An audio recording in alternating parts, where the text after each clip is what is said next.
The experience that I had just a few minutes ago,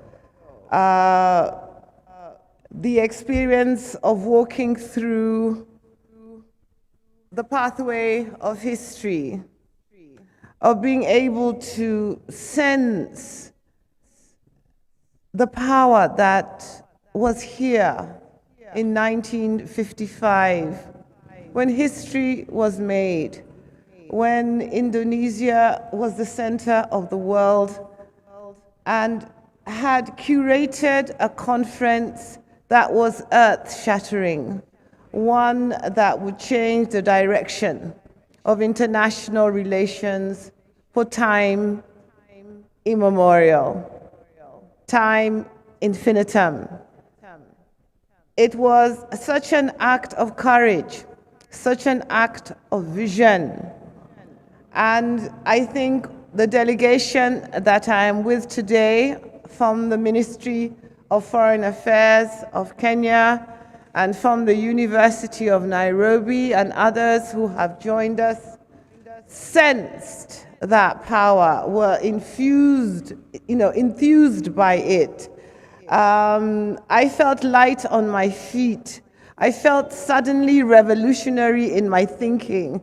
I felt that yes, there still is a place for Asia and Africa to partner in ways that surprise the world, in ways that change the course of international relations. Yesterday, we were privileged to be able to establish a mission for Kenya in Jakarta, Indonesia. It was an important day for us because it crystallized a very long relationship that has existed between Kenya and Indonesia, not just through our bilateral cooperation, not just through important multilateral events like the 1955 conference, but also through a history that we often ignore.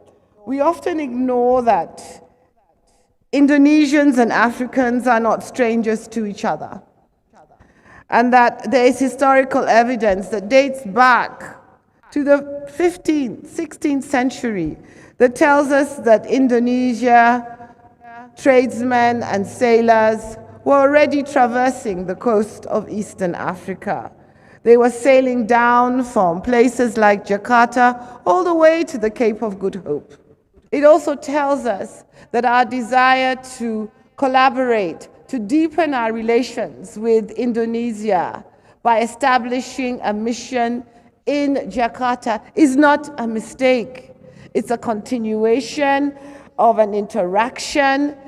It's a continuation of a collaboration. It's a continuation of a partnership that is natural.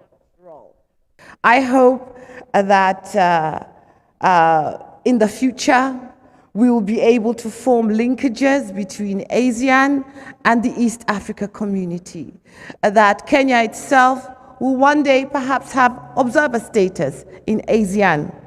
But we know that the spirit of 1955 can be replicated in the economic sphere, that Africa and Asia can come together and build strong partnerships around trade, around enterprise, around endeavor.